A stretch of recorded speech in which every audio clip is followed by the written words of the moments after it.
Okay, so this module is going to be really important for anyone that's interested in writing programs that work with a large amount of data, um, processing a lot of information, and that's reading and writing to text files. So data files, most programs that you work with are going to need to bring in external data. And if you think about the programs that we've already created, they almost invariably ask the user for some information. Realistically, most programs that are doing really something meaningful with input are reading their input from files rather than asking from the user directly. And there's a lot of reasons for that. First of all, there might be a lot of input data, and it might be impractical to sit there and have the user type it in over and over again. And that data might have been generated from some other program. That data might have come from somewhere else. And most of the time that our data creates output, if it's a small amount of output and the user is actually interactively working with our program, it makes sense to just print it out on the screen. But a lot of times, what we really want to do is we want to generate data. So we might be performing lots and lots of calculations, and instead of just spewing that out to the terminal and hoping that somebody can read it or copy and paste it out of it, it's really convenient to have our programs actually send the results to a file where they can stay permanently, and they can be easily, emailed or sent to someone else. So reading data, processing it, and then writing it back out to another text file is a really sort of fundamental part of most kind of programming. So it turns out that in Python, one of the real strengths, I think, of Python is that it's very, very easy to work with text files. Text files are essentially just sequences of lines of text. And so reading a file becomes really, really trivial. So a file of text is just simply treated as a sequence of lines. And we can go through a little bit of an example with a file, reading some names out of a file. So I'm going to start with an input file, names.txt. And I'm just going to throw a few names in there. Now, what's important to recognize is that when we start accessing files by file name, that file name is implicitly relative to the current directory that we're running our program from. So I'm going to place this names.txt file that I'm going to read the names from right alongside my program. If that wasn't possible, if for some reason I wanted to read from a file somewhere else on my computer, I could do an absolute path that would start with a slash on a Mac or a Linux system, or start with like a C colon, the C drive on a Windows machine. But I'm just going to use regular paths and just use the names.txt file. And I already have that somewhat prepared. I've got a names.txt in my lecture directory. I've got my names here. And I have an example. All right, and my example code really currently doesn't have anything at all.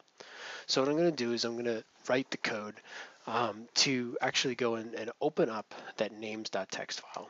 All right, so working with files is actually a three-step process. We're going to open the file up. We're going to read the data line by line. And then the third step, it's a very important step, is closing the file. Closing the file so other programs can begin to read from it as well.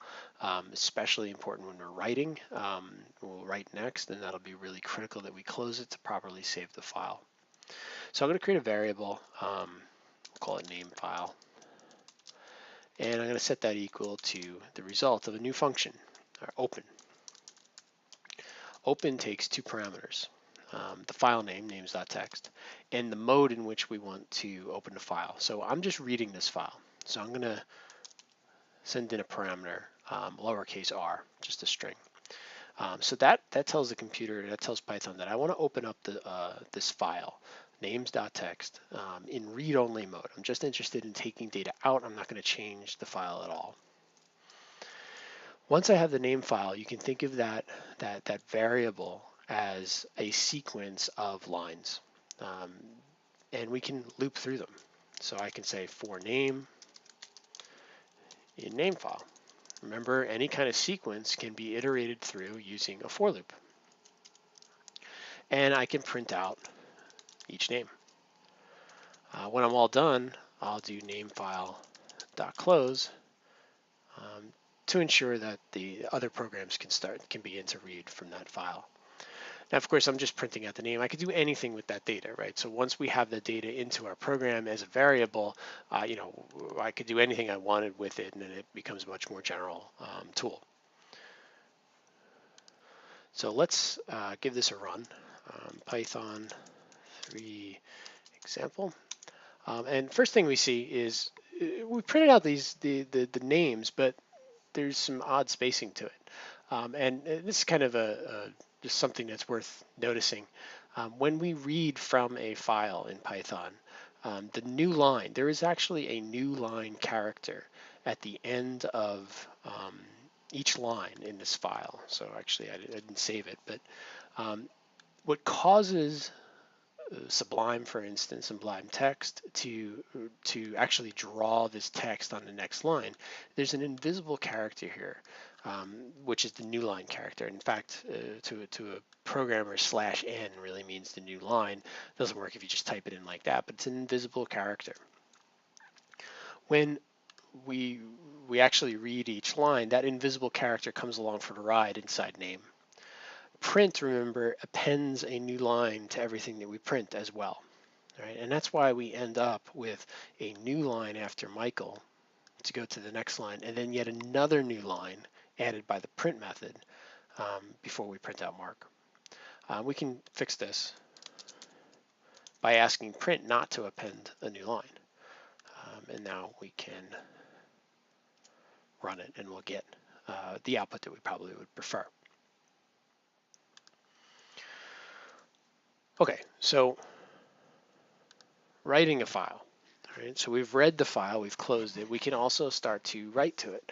And it's basically the same exact process. The only difference is that we're going to send in, when we open this, we're going to send in the parameter for write, W. And then we can call the write function with the text that we want to write to the actual file.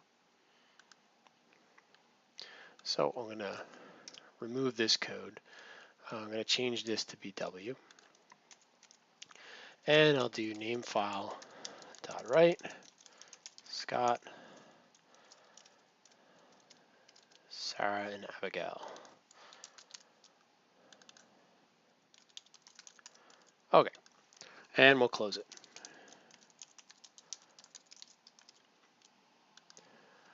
Okay, so let's run that file, run that program. Of course, nothing really prints out as I wrote to a file, not to the screen, right? I didn't call print, I wrote to an actual text file.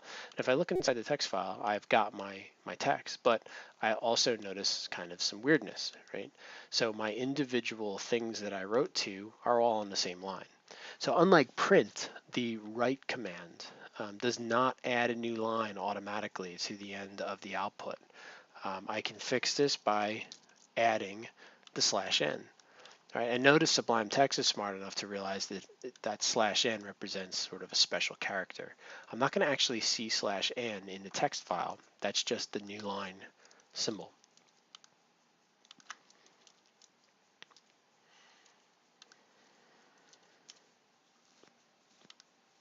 Okay, and now I got what I want. Another thing to point out, though, is that notice when I ran that program, and if I change this to, X, Y, and Z, when I rerun this program, it's overwriting everything that was initially in that names.txt file. And lots of times that's exactly what we want, and that's okay. But other times we want to preserve the actual data. To do that, when we open up a file, instead of writing it up in write mode, we can open it up in append mode. So what's important to remember is when you open a file in W mode, write, really it's actually two things are happening. If the file exists, the file is being destroyed, and then it's being reopened as a brand new file. If the file doesn't exist, then there's no destroy step, and the file is just opened as a brand new file. When you open up things in append mode, if the file exists, we are not going to destroy it. We're going to open it, and we're going to begin to write to the end of it. So now I can, we got names.txt. Let's run this one more time, actually. So it matches up with which in the slides. We've got our names.txt file. If I wrote this in append mode and I give maybe, or 3 additional names.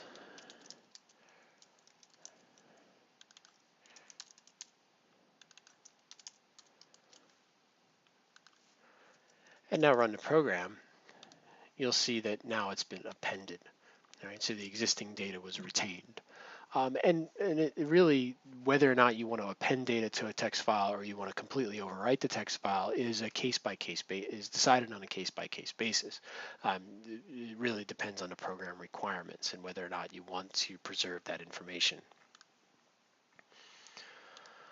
So the last thing that I just want to highlight with this, that's really all there is to reading and writing to files in Python. And we will do a fair amount of reading from data files and generating output files later on in this course. The last thing that I want to sort of close on is this importance of closing the file. That named file.close when you're done writing to it or when you're done reading to it is imperative. And the reason it's so important, particularly with writing, is that output is buffered. And so when a program terminates, all the data that the program was actually generating and sending to the hard drive might not actually already be flushed and sent to the device.